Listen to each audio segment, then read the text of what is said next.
las 10 de la noche y es la hora de opinar. Hoy tendremos en el estudio al secretario de Hacienda y Crédito Público, Arturo Herrera. Con él vamos a platicar de la situación de la economía nacional y desde luego de la propuesta de presupuesto de paquete económico que envió el presidente López Obrador al Congreso. Después van a estar con nosotros Denise Dresser, Mario Arriagada y Pablo Magluf. Con ellos vamos a analizar precisamente todo lo relacionado con este proyecto de presupuesto y pues todos los rubros a los que se les dará prioridad, los recortes, en fin, todos los cambios, todas las implicaciones de la pieza legislativa más importante del gobierno, que es el presupuesto. Así que quedes aquí en Foro TV, que ya comenzó la hora de opinar.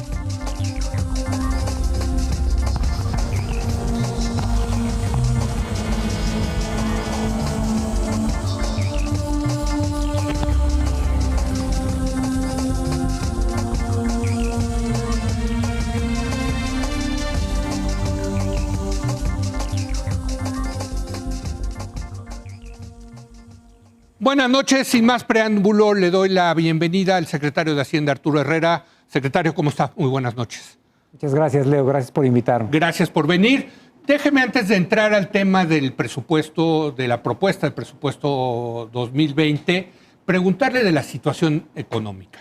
Los números demuestran que la economía mexicana está estancada. ¿A qué se debe esto, secretario? Bueno, hay dos cosas y nosotros, incluso en alguno de los documentos, en el documento de los criterios generales de política económica, quisimos hacer una distinción entre dos fenómenos que están pasando al mismo tiempo, ¿no? Sí. Hay una tendencia de la economía de largo plazo, y en el largo plazo la economía mexicana ha venido creciendo muy poco. Correcto. Si nosotros tomamos la tasa de crecimiento, digamos, desde 1993 hemos crecido al 2.4%.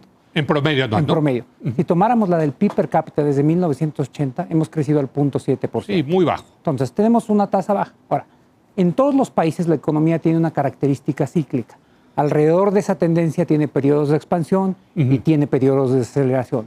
Correcto. México y la economía global están entrando en la fase de desaceleración, ¿no? Entonces, tenemos dos situaciones. Nosotros tenemos que diseñar políticas que nos ayuden a mejorar la tendencia de crecimiento de largo plazo y otras que nos ayuden a mitigar el proceso de desaceleración. Ahora, ese 2% que el presidente, yo creo que correctamente ha criticado del periodo neoliberal, pues hoy se ve bien ese 2%, porque ni siquiera estamos creciendo al 2%, secretario. Sí, a eso me refiero, ¿no? O sea, sí. Y por eso me refería que hay que distinguir estas partes. Probablemente, por ejemplo, si nosotros vemos el periodo del presidente Zedillo, esto ilustra muy bien estos dos temas. Sí. En el primer año del presidente Zedillo, la caída de la economía fue de 6.5%. En el último año estaba creciendo alrededor del 5%. Entonces, lo que uno tiene que hacer es cómo creces más en promedio, pero cómo esas caídas y esos brincos son menos volátiles, son menos importantes. Así es. Hoy lo que tenemos que hacer es ver cómo empezamos a resolver la parte de la desaceleración. Y hay un tema muy importante que es uno de los problemas que tiene México y que nosotros decidimos dejarlo muy claro y de manera explícita en uno de los documentos. Sí. México no tiene una política contracíclica. Es decir, correcto. México tiene un gasto que se acelera cuando menos lo necesitamos y el que recortamos cuando estamos en fases de recesión. Ahora, eso me lleva precisamente al presupuesto. No parece ser un presupuesto contracíclico, secretario. No, porque no lo tenemos diseñado. Sí. Las políticas contracíclicas en el mundo básicamente las podemos dividir en dos. Los países desarrollados tienen políticas contracíclicas muy bien establecidas. Sí. Entre otras cosas porque tienen los llamados estabilizadores automáticos. Es decir, cuando entran en una fase de recesión, por ejemplo, hay seguros de desempleo, etc. Correcto. Y cuando están en una fase expansiva, dejan de pagar esos seguros o tienen hasta ahorros. Sí. Los países en desarrollo no tenemos ni las condiciones ni la credibilidad para poder hacer eso. Si quisiéramos en la fase recesiva aumentar el déficit, seguramente los mercados y las calificadoras pensarían que estamos tomando el pretexto del ciclo como una buena excusa para aumentar el gasto. Entonces, lo que se ha venido desarrollando, y es muy incipiente esto en los países en desarrollo, es que si no tienes credibilidad, la compras. Es decir, prefondeas los recursos, ahorras en la fase expansiva, dejas ahí los recursos y los utilizas en la fase de contracción. Y los tenemos, hay fondos, ¿no? Tenemos el fondo, pero no está definido como un fondo contracíclico. Okay. Entonces, lo que nosotros tenemos que hacer, y eso va a ser parte de lo que plantearé yo al Congreso la semana que entra cuando me citen a comparecer, es que a partir de ese fondo, que ya es la semilla, tenemos que construir un fondo contracíclico. Ahora, suena un poquito más sencillo de lo que es, porque hay que definir técnicamente cuál es la tendencia, hay que definir cuáles son los detonadores en cada fase, hay que explicárselo al Congreso, hay que explicárselo a las calificadoras. Y hay que cambiar la ley, ¿verdad? Y hay que cambiar la ley. O sea, ahora, si bien entiendo y si no, corríjame, hay un fondo de estabilización que creo que equivale a 1.6 puntos del PIB. 300,000 millones de pesos. Exacto. Bueno, 300,000 millones de pesos que podrían utilizarse en este momento como medida contracíclica, ¿o no? No. Bueno, idealmente. No se puede porque por ley no... Así es. Exacto, ¿no? Entonces, lo que usted está proponiendo es utilizar ese fondo como medida contracíclica. Lo que digo es que eventualmente, y cuando digo eventualmente me refiero al año que entra, nosotros vamos a proponer una ley que convierta eso en un fondo contracíclico y vamos a tener que cambiar las reglas sobre las que operan las finanzas públicas. Pero hasta el año que entra. Hasta el año que entra. No va a operar para, digamos, para el 2020, sino para el 2021. No va a operar para el 2020. Correcto. Pero lo que sí queremos es empezar a hablar de ese tema muy abiertamente. Sí. Porque todos los actores involucrados en esta decisión tienen que conocerlo, tenemos que estar de acuerdo. Y cuando presentemos la propuesta y eventualmente si es aprobada, tiene que ser una propuesta que sea creíble, de tal forma que abone un mejor manejo de las finanzas públicas, pero también a la credibilidad. Esa es la única razón por la que decidimos no plantearlo ahora. Ok. Yo la verdad es que he aplaudido el cumplimiento de la promesa del presidente López Obrador de la disciplina fiscal. Se dice fácil, pero luego... Es costoso. Es costoso, sobre todo para el secretario de Hacienda, que es el que tiene que decir que no muchas veces. Pero hay quienes piensan que este es el momento de dejar a un lado o de relajar la disciplina fiscal y de quizás endeudarse 1, 2, 3 puntos del PIB para conseguir esos recursos y como medida contracíclica. ¿Qué le contesta usted a eso? Si nosotros estuviéramos viviendo en Holanda, eso es, ¿no? Eso es exactamente lo que tú dijiste, es lo que hacen los países desarrollados. Y de hecho hay un documento muy interesante que fue un parteaguas en el año 2008 del Fondo Monetario cuando dirigía Olivier Blanchard el Departamento de Economía, donde había una sugerencia del fondo exactamente en los términos que tú dices. Es un documento de posición que dice que en la crisis del 2009 los países debían tener impulsos fiscales, políticas contracíclicas fiscales de exactamente 2% del PIB. Mira. Ahora, pero ese lujo no lo tenemos nosotros. Y te doy una serie de datos por qué. En el año 2008, la deuda mexicana era de 28% del PIB. Al 2016 era 49% del PIB. Correcto. Entonces, nuestros márgenes de maniobra fueron prácticamente ya agotados. Lo que tenemos que hacer es estabilizar la deuda, dar tranquilidad de que la deuda no va a seguir creciendo y al mismo tiempo empezar a diseñar una política contracíclica. Ojalá esto lo hubiéramos podido hacer antes de que se entrara en la fase baja del ciclo, pero uno no escoge las condiciones en las que... No, desde luego, y aquí yo quiero decir que aquí fuimos muy críticos en esta mesa de pues los casi 10 puntos del PIB que le metió la administración pasada de deuda. Sí, ¿no? Fueron 15, de 34 a 49. Fueron 15 en requerimientos, ¿no? Financieros del sector público. Es la definición más amplia de deuda. ¿Dónde quedó ese dinero? O sea, bueno, eso también nos lo preguntamos. Porque es impresionante el crecimiento de la deuda y al mismo tiempo baja la inversión pública. Se lo gastaron mal la administración pasada. Sí, yo creo que es muy fácil criticar a toro pasado, pero no es algo que sea fácil de entender. Y de esa parte, probablemente la más difícil de entender es la que pasó con Pemex. Pemex inició el sexenio pasado con 50,000 millones de dólares de deuda y acabó con 107,000 millones de dólares de deuda. Y empezó con una producción de alrededor de, debe haber sido 2.4 barriles por día y acabó con 1.7, menos de 1.7. Entonces, la deuda más que se duplicó y la producción se cayó en un tercio. Terrible. Ahora, déjeme, eso me da entrada precisamente al tema de Pemex, que muchos ven como el eslabón débil de las finanzas públicas y de la economía mexicana. ¿Está usted preocupado por Pemex? Espero que esté preocupado, secretario, del tema de Pemex. Pemex, ¿no?, es el principal activo de México. Entonces, correcto, lo tenemos que cuidar y había sido descuidado. Sí. ¿No? Había sido descuidado porque la relación fiscal con Pemex era unidireccional. Era ver cuánto dinero le podemos tomar para financiar la vaca los del gobierno, la exprimían a lo más que y la ordeñamos de más. De más, claro. La ordeñamos de más. Entonces, ¿qué es lo que estamos haciendo con Pemex? Bueno, primero, Pemex está haciendo una serie de cosas muy específicas. Cambió la estrategia de inversión en aguas profundas para privilegiar la producción en aguas someras y en tierra. Correcto. Y eso le ha permitido, primero, parar la caída de la producción, estabilizarla, y está empezando ya a crecer, ¿no? Esto suena muy sencillo, pero revirtió una tendencia de 14 años. Desde el 2004 venía cayendo la producción. Correcto. Ese es el primer punto. El segundo punto es, para que Pemex produzca más, necesita invertir más. Y hoy no estaba en una posición para invertir más. Entonces, por primera vez en la historia, esa dirección unidireccional, esa relación unidireccional cambió. Y nosotros le tuvimos que invertir a Pemex. ¿La están capitalizando? La estamos capitalizando. Hoy anunciaron $5,000 millones. Esa es otra... Te cuento. Entonces, en el presupuesto lo que planteamos era hacerle una capitalización de $46,000 millones y bajarle la carga tributaria en un equivalente, es decir, que tenga impuestos menos drásticos, de tal forma que el impacto de ambas medidas es de $86,000 millones de dólares. Correcto. Hoy lo que hicimos fue atacar otro de los problemas, ¿no?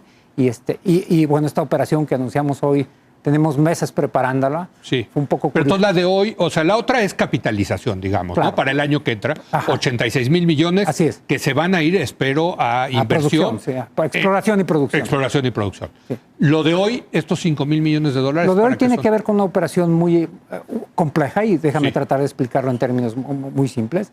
Pemex no solamente era una empresa, es una empresa con una deuda muy, muy alta, sino que una parte importante de su deuda se vencía en los próximos meses. Entonces, este es uno de los elementos de preocupación para los inversionistas, para las calificadoras. Entonces, lo que hicimos con la operación que anunciamos hoy, que en realidad son 3 operaciones de un solo golpe, es capitalizarla con $5,000 millones, que están parcialmente condicionadas a cambiar también parte de los bonos que son de corto plazo por bonos de largo plazo. O sea, es un swap, digamos, ¿no? Un intercambio. Un intercambio. Y lo que vamos a hacer con esto es, primero, le vamos a bajar la deuda de Pemex en $5,000 millones, pero además vamos a tratar de mandar alrededor de $10,000 millones de vencimiento en los próximos 4 años a después del 2023. Y eso va a despresurizar, digamos, las finanzas. Claro, una de las preocupaciones que habrá con Pemex ya no existirá. Entonces, lo que estamos haciendo es atacar un problema a la vez. El problema de la caída de la plataforma ya se paró, está revirtiéndose, no había recursos para invertir, le estamos inyectando. El problema del agolpamiento de vencimientos en el corto plazo lo estamos atacando con esto. Ahora, en el caso también de Pemex hay que decir que pues han sido criticados el gobierno del presidente López Obrador por la construcción de la refinería de Dos Bocas, Tabasco, porque muchos piensan, y me incluyo, que si vamos a gastar $8,000 millones, mejor metérselo al negocio que deja más dinero. Usted mismo lo ha dicho, que es la exploración y la explotación de petróleo. No a un negocio que cuando está bien administrando deja márgenes muy bajos como la refinación. ¿No sería lo conveniente utilizar esos $8,000 millones para recuperar, para darle todavía más inversión al tema de la producción petrolera? Pemex es una empresa multiproducto. Sí. O sea, produce petróleo, refina aceites para producir gasolina y tiene muchos otros negocios. Correcto. Dentro de ese, el más rentable, por supuesto, es la producción de petróleo. Pero de lejos, ¿no? Por supuesto. Y eso quiere decir que ahí deben de ir la mayor parte de los recursos. Sí. Que eso es lo que está pasando. Ahora, tal vez un error estratégico de nosotros fue haberle dado tanto énfasis a la refinería o a las refinerías, cuando dentro del marco global de inversiones de Pemex son un tema relativamente menor. Le están dando más a producción de petróleo. Claro, porque además los $8,000 millones que hablaste son a lo largo de los... de la construcción. De los años, claro. Sí. ¿No? Entonces, el tema más importante y el reto más importante en Pemex es cómo asegurarnos que la plataforma va aumentando y que llega a niveles como los que tenía. O sea, la prioridad para el gobierno es la producción de petróleo. Sí, claro. No hay, o sea... No, además, si no hay petróleo, tampoco se puede refinar petróleo. Bueno, puede importar uno petróleo, pero imagínese. Y en el caso de Pemex, dice, Pemex se va a concentrar entonces en aguas someras y en yacimientos territoriales. En tierra y aguas someras. Exacto, en tierra y aguas someras. ¿Qué va a pasar con aguas profundas?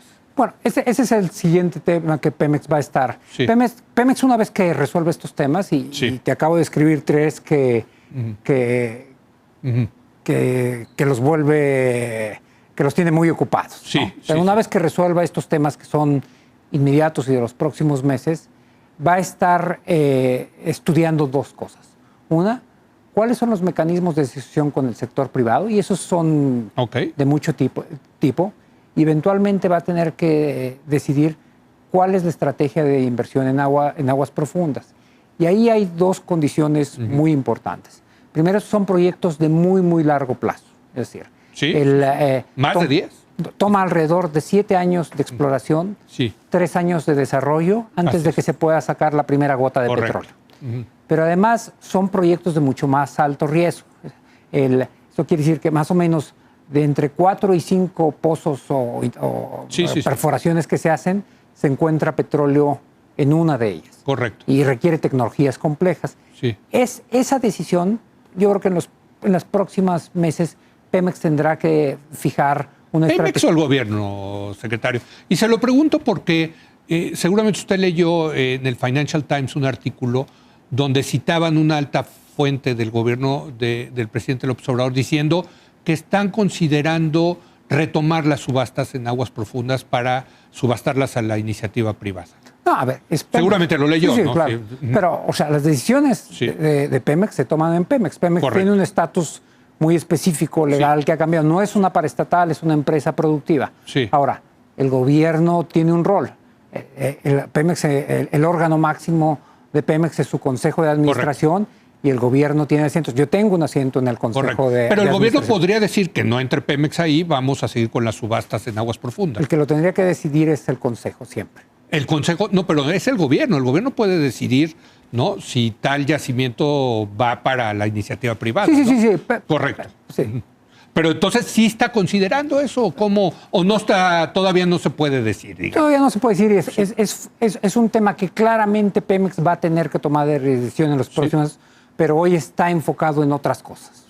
Se lo pregunto porque muchos, en reuniones que he tenido con inversionistas, muchos dicen que la señal, sería una gran señal por parte del gobierno del presidente López Obrador, volver a comenzar, reanudar otra vez las subastas en el tema de la reforma energética. No, a ver, a todo el mundo le queda claro que el valor de algo como eso sería la señal. Sí. Porque, como yo decía, tarda 10 años en salir la primera gota de petróleo. Sí, ustedes no verían ni la administración que sigue. Correcto. Pero la señal sería muy importante, Sí, es un tema básicamente de señal. ¿Usted está de acuerdo con eso? Yo creo que, bueno, quien tiene que estar de acuerdo es Pemex y seguramente va a ser motivo de conversación de nosotros, tanto desde el lado de Hacienda como de nosotros estar sentados en el Consejo. Una última pregunta sobre el tema de petrolero.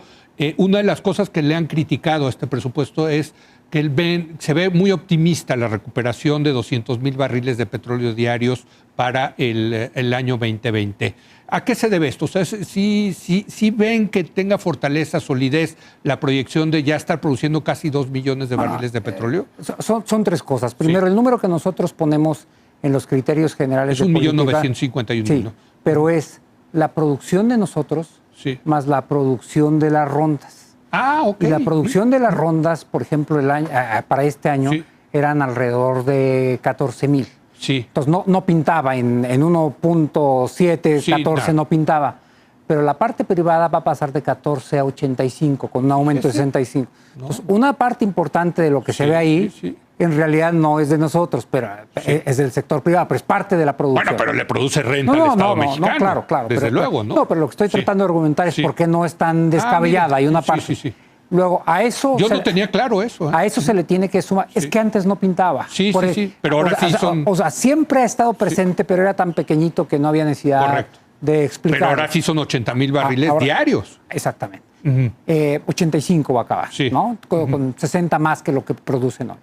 La otra es, le estamos invirtiendo más Y la parte de donde va a partir Pemex es una plataforma que está creciendo hoy todavía, ¿no? Entonces, habrá que ver, pero no parece. Pero por el otro lado, los ingresos, que es la parte importante, es el resultado de lo que estás produciendo y el precio al que lo estás vendiendo. Correcto. El precio promedio a lo largo de este año ha sido $57 por barril. Nosotros habíamos venido estimando un precio para el siguiente año, y era público en los precriterios generales de política económica, de $55 por barril. Y con ese precio nosotros fuimos preparando el presupuesto. Y cuando estábamos prácticamente listos todo, a inicios de agosto, la penúltima amenaza del presidente Trump a China hizo que el precio cayera en 3 días de 55 a 47. Tuvimos que rehacer el presupuesto. Y la semana pasada, cuando lo teníamos listo, lo estimamos con 49. Bueno, el viernes, 2 días antes de que nosotros entregáramos el presupuesto, se recrudeció la situación con Irán, se mejoró un poco la situación con China, y hoy el precio está a $56 por barril. Lo cual quiere decir que en realidad sí, efectivamente alguien podría pensar que es un poco optimista la parte Pero se puede compensar con el precio. Pero está extraordinariamente conservadora, dado la información que tenemos hoy, el precio. El precio. Y lo que vi en los criterios es que sí van a comprar coberturas, ¿no?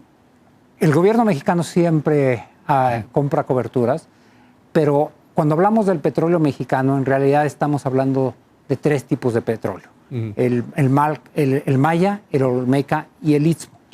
Y esa combinación es una combinación poco líquida en el mercado. Es decir, hay mercados que cuando uno compra, hace swaps futuros, etcétera, como el Brent o como el WTI, tienen directos. La mezcla mexicana no. Y entonces, si nosotros dijéramos que estamos saliendo a hacer una cobertura, las contrapartes lo identifican y nos suben el precio. Entonces, nosotros nunca decimos cuándo lo hacemos. Nunca decimos cuándo empezamos, cuándo lo estamos ejecutando, y tampoco decimos cuándo terminamos de hacerlo. Muchas semanas después de que se concluyeron, en algún momento lo decimos. Bueno, déjeme entrar ya al presupuesto. Por eso no te voy a responder. No, sí, yo entiendo, desde luego, y qué bueno que lo hagan así, desde luego, ¿no? Pero déjeme preguntarle ya sobre el presupuesto. La parte de ingresos, pues hay algunos temitas ahí para las plataformas digitales, etcétera, pero se cumple la promesa, creo, en lo básico de no más impuestos, por lo menos este año. Pero también han dicho que la gran reforma fiscal podría venir el año que entra. ¿Es correcto? En la segunda mitad de la administración, bueno, sería pues ya 2022. 2022, pero bueno, mandarían en el próximo 2021, digamos. En el 2021, sí. Exacto, ¿no? Entonces, por la parte de ingresos, pues prácticamente los cambios son marginales, ¿no? En el presupuesto. No hay cambios en las tasas. No hay cambios en los impuestos, o sea, no hay impuestos nuevos. Pero lo que sí hay es una serie de herramientas para que el SAT cobre mejor.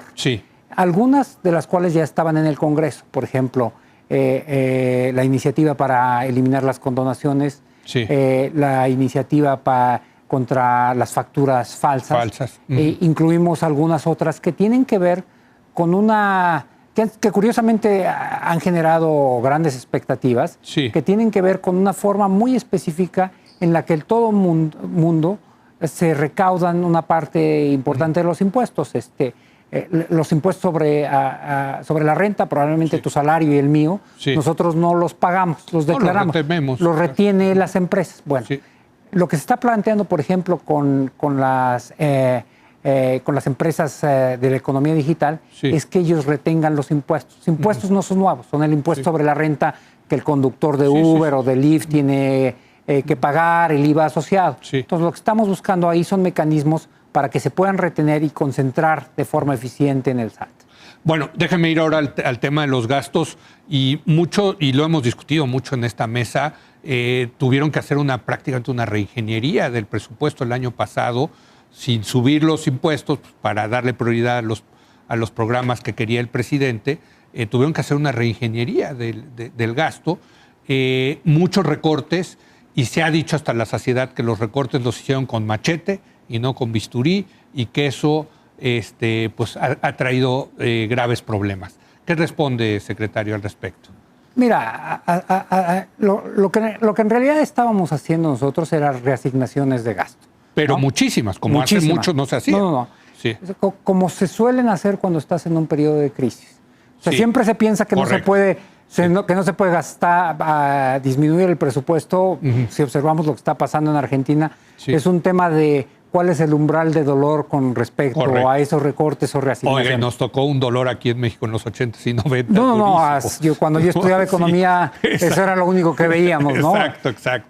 Que, si me permite hacer un paréntesis, una de las cosas más interesantes que me ha pasado en los últimos meses, yo me he reunido con prácticamente todos los ex subsecretarios del ramo que ha habido, Sí. que están vivos, Sí. y con un gran número de los exsecretarios de Hacienda, Sí. y con algunos que estuvieron en las subsecretarías del ramo, en la secretaría en los 80s, en los 90s, las situaciones que vemos hoy, ellos me dicen, esa es sencillita de manejar. Sí, exacto, sí, no, es que eran, ahí sí había que entrar con machete, pero necesariamente con machete, Sí, ¿no? eran situaciones extremas. Pero entonces la crítica está de que se les pasó la mano, por ejemplo, en salud.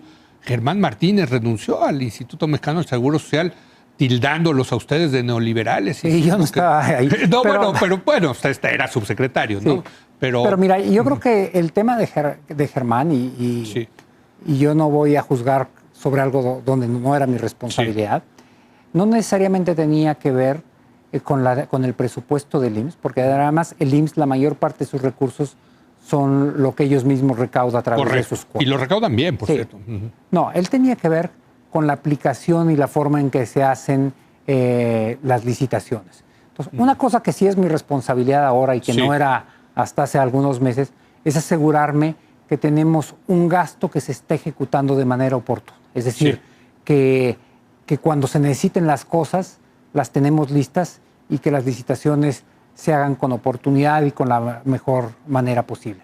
Y eso es algo muy importante en cualquier momento, pero es particularmente importante en un momento de desaceleración de la economía. Sí. Es decir, cuando el gobierno Claro. gasta, está inyectándole actividad Claro. a la economía, entonces esa va a ser una de mis preocupaciones y ya estamos Pero planeando. tuvieron algo. problemas en este año en ese sentido, ¿no, secretario? Mira, En la ejecución del gasto. hubo algunas cosas Sí. y también hay temas que parcialmente son ciertas y parcialmente son mediáticas. Hace 2 semanas yo me he venido reuniendo con gobernadores, con los miembros del Congreso, etcétera, y hace 2 semanas me visitaron un grupo de diputados de un partido de oposición. Sí. Y uno de ellos me decía, lo que pasó en los hospitales es inaceptable. Y me dijo algo muy interesante, me dijo, ¿por qué no hace visitas aleatorias a los hospitales y ve cómo están las medicinas? Y cuando terminó la conversación me quedé pensando, dije, no es ninguna mala idea esto. Sí. Y entonces hice 2 equipitos dentro de la Secretaría de Hacienda y les pedí que fueran a hacer visitas aleatorias Sí. en algunos hospitales en la Ciudad de México. Correcto. Esa no es, Sí, no sí. es la, no es No, la pero es historia. una primera muestra, No es la digamos. historia completa. Sí, sí. Y en la mayor parte de ellos había dotaciones de medicinas. Esas son las instrucciones que hice, Sí. que les di, pero fueron muy acuciosos. Fueron y tomaron fotos en los Sí. almacenes, tuvieron algunas entrevistas con los pacientes que estaban esperando. No necesariamente es la misma historia si vamos fuera de la Ciudad de México, Ok. donde es más difícil La distribuir las distribución, medicinas. Pero lo que sí me voy a enfocar yo ahora es asegurarme, no solamente que esto si era cierto no vuelva a pasar, sino además que no exista la duda de que esté pasando. Porque aún una historia mala, si no es cierta, genera incertidumbre, genera Desde dudas luego. sobre el servicio. Déjeme preguntarle sobre el presupuesto 2020, la parte de gasto. ¿La gran reingeniería la hicieron en 2019 o va a continuar en el 2020? No, digamos? Porque veo que algunas secretarías sí le cortaron durísimo, ¿no? Mira, la gran parte de los ajustes se hicieron en el 2019. Sí. ¿No? ¿Por qué cambia marginalmente el presupuesto del 2020? Y tiene 2 características. Primero, hay una serie de gastos que crecen por encima de la tendencia natural de los ingresos y del presupuesto. Te doy un Las ejemplo. pensiones. Las pensiones. Que es otro gran tema, Sí, sí. secretario, ¿no? Ujú. Las pensiones. Sí, sí. Después, hay una serie de gastos que son obligatorios, Sí. donde ni nosotros ni la Cámara de Diputados Le deciden. pueden meter, claro. Por ejemplo, las participaciones Sí. para los estados, Sí, ¿no? que están por ley. Por ley. Esas son 900. Pero si ponemos todo el gasto federalizado, es 1.9 billones. Ajá. Sí. Si al 1.9 billones tú le sumas la parte del servicio de la deuda, que son alrededor de 725,000 millones de pesos, llegas alrededor de 2.5 billones de pesos. Le sumas las pensiones, que son casi 1 billón de pesos, 960 y tantos mil millones de pesos, pues ya llegas a 3.5. Esa parte es el 60% de todo el presupuesto. Hay otra parte del presupuesto que es el presupuesto de Pemex, de la CFE, del IMSS y del ISSSTE, que esos son fundamentalmente sus ingresos. Tampoco ni nosotros ni la Cámara lo pueden modificar. Es otro monto muy, muy importante, tal vez poco menos de 1 billón de pesos. Y si a esto sumamos algunos fondos como que van a los estados, etcétera, alrededor del 82% del presupuesto es rígido. El 18% es con lo que operan las secretarías. Y eso es sobre la Cámara de Diputados. Va a decir. Y por eso, si nada más tienes ese margen, cuando haces ajustes sobre eso, algunos de los cambios se van a ver más grandes que otros. Déjeme hacerle una última pregunta, que nos queda nada más tiempo para una pregunta. El presidente López Obrador, durante su campaña, dijo que iban a encontrar ahorros del orden de 500,000 millones de pesos por el tema de la corrupción. ¿Los encontraron, secretario? Bueno, yo no he hecho las cuentas precisas, pero la metodología con la que están sumando incluye cosas como, por ejemplo, el huachicol. El huachicol deben haber sido alrededor de 35,000 millones de pesos. Yo creo que todavía, desde mi nueva responsabilidad, yo creo que todavía podemos hacer más eficientes algunas cosas. Por ejemplo, yo creo que fue una gran idea consolidar las compras, pero esto básicamente explota un aspecto que es las economías de escala. Claro. Pero tenemos que empezar a hacer un trabajo más fino, que es, por ejemplo, estamos comprando bienes y servicios en un mercado monopólico, oligopólico, las condiciones son distintas, somos el único comprador en este mercado, ¿cuáles son? Entonces vamos a hacer un poquito de trabajo más fino y yo creo que algo más se va a encontrar por ahí. ¿Algo más que agregar, secretario? No, nada más estamos muy contentos de haber hecho un trabajo muy responsable en la preparación del paquete, pero hay algo que yo he venido insistiendo. Ahora que vamos a irlo a defender frente al Congreso, para mí esto no es nada más una discusión de carácter fiscal y presupuestario. La discusión que se da con otro poder es uno de los pilares de la democracia mexicana.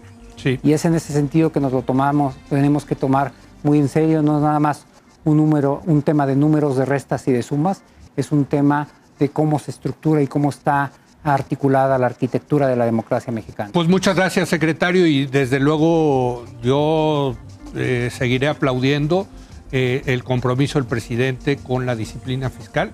Creo que eso es importantísimo y pues se ha reflejado en este presupuesto 2020.